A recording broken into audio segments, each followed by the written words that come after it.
Hi, I'm Michelle Shepherd, registered dietitian and owner of West Coast Nutrition, and thank you for being here.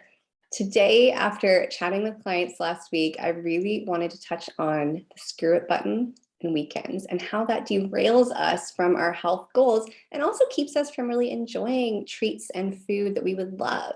So if you are like a lot of my clients, when the weekend comes, all the prep food is run out, there isn't a lot of plan, there's a lot of stuff to do, and you're tired and ready for a treat after a long week. And so at some point, we hit that screw button and go, oh, it's the weekend, right? I will restart on Monday.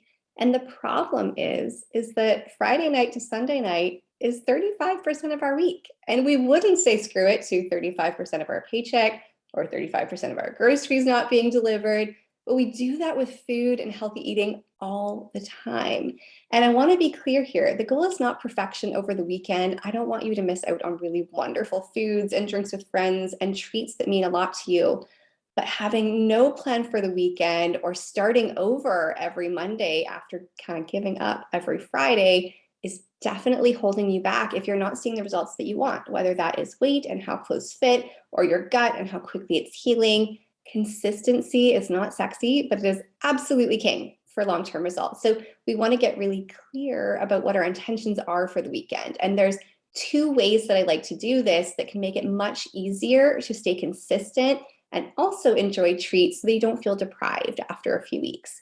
Number one is going to be to plan all the way through till Sunday. I'd say about 80% of my clients plan Monday to Friday, and then they just hope it'll all come together on the weekend. The problem is we are tired, we are not inspired, and we're not creative when it comes to food, and typically our groceries are running low, at least the healthy stuff. And so we don't have a lot of options. We end up grabbing a drive-through with the kids while we're out on the go, or stopping for lunch somewhere, or skipping it all together and being starving when we get home and eating all the crackers in the house. And so the goal here is to have a rough plan for a couple of dinners and for lunches, right? So can you make a wrap with some like ham and cheese and greens in there with a little bit of ranch dressing that you can roll up and take with you? Do you need to like pre-pack containers? Some of my clients will do that with like turkey pepperoni and snap peas and carrots and a few crackers that they can kind of pick at while they're between soccer games and like on the go.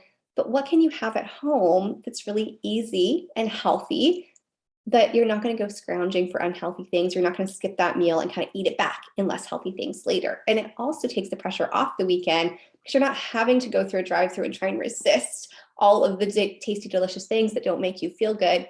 You're already covered. The second thing I like clients to do is to plan their treats out. So typically for clients who are either gut health or fat loss, we're looking at like 2 or 3 bigger treats a week. So, dinner and a few drinks with a friend, or like a big dessert or something like that. And so at the head of the week, actually figuring out what's on your calendar. Do you have a great bachelorette night with the girls and there's always treats and wine? That's one, right? Do you have a family dinner on Sunday where you're bringing pie, or your mother-in-law makes something amazing that's really indulgent like lasagna, and you definitely want to enjoy that? Cool, enjoy it. But when we pick out those treats ahead of time, one, we have something to look forward to, which really reduces that feeling of stuckness or deprivation we can get even though we want to eat healthy.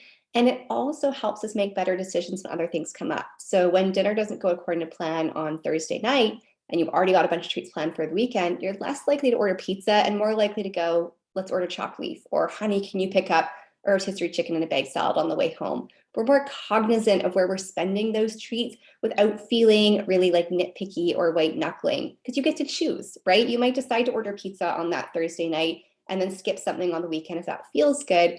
But it just keeps us mindful that we cannot give away 35% of the week. And we also don't want to typically spend that stuff earlier in the week if our weekends are really heavy for treats and social stuff. So the two things I'd like you to try so you don't hit that screw it button on Friday afternoon and lose that 30% of your week is to, one, make a plan for the weekend, have some easy lunches, have some healthy breakfast, and two, plan out your treats for the week. So know what they are, make sure they're really delicious, then choose mindfully outside of those meals, even if it's on a weekend, right? Find something balanced, something healthy-ish, so you still feel good when Monday comes and you're not starting over again and again. I really hope this was helpful, and I would love to hear what you thought, or if you have any extra questions I could address in a follow-up video. So if you do, please hit reply and let me know. It would be so, so helpful. Have a fantastic day, and thanks for being here.